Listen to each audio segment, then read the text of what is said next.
controlling the mind. I thought of discussing the question of how to control the mind today. By controlling the mind, what I mean is how to manage our mind in a way that is comfortable, peaceful, and productive for oneself.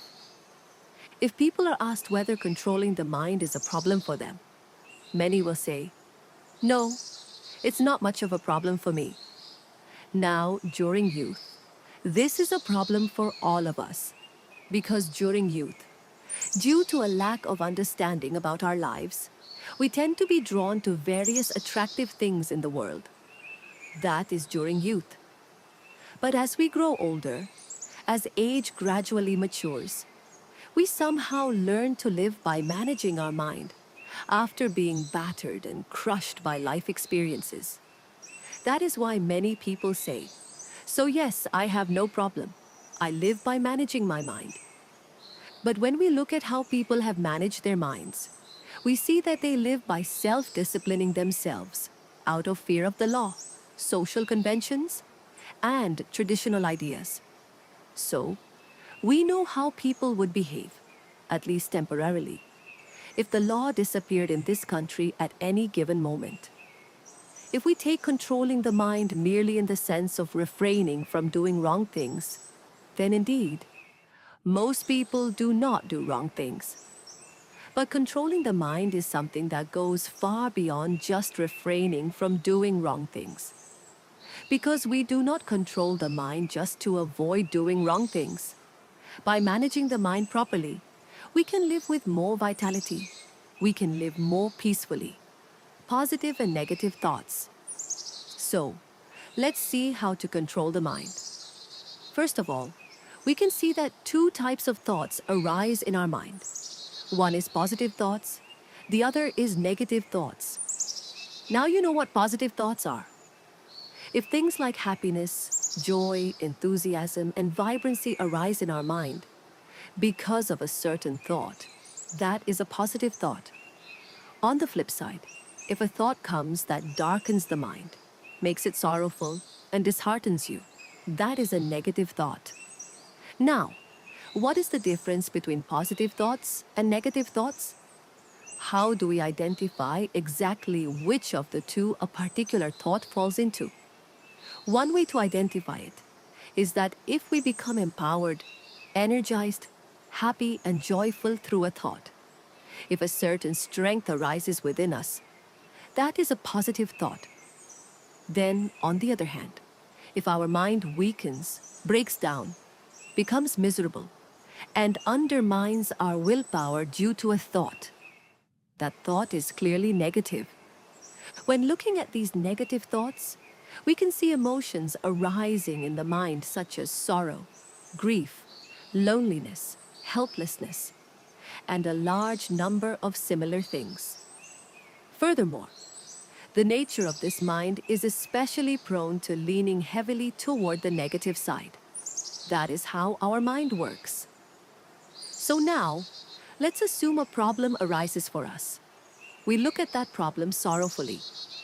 Then, a collection of thoughts that make the mind highly distressed, sorrowful, and disheartened arises within us. Now, there is a catch here. The more you look at a problem sorrowfully, the more it becomes like getting caught in a vicious cycle.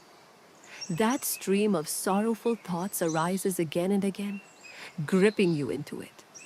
So when you think about what happened to you sorrowfully over and over again, it ultimately becomes a huge problem for you. Because the mind cannot be freed from it, that becomes the sole focus of your thoughts. So, what happens when you repeatedly engage in such thinking? That is when depression sets in. The vicious cycle of sorrow and depression. Now, there is a mental illness called depression, the disease of despair. When someone gets depression, they cannot get out of that despair. When depression becomes severe, he remains within that very despair. He stays with a disheartened mind all 24 hours of the day. So that despair goes to extremes and eventually turns either towards suicide or it turns outward to destroy the outside. violence.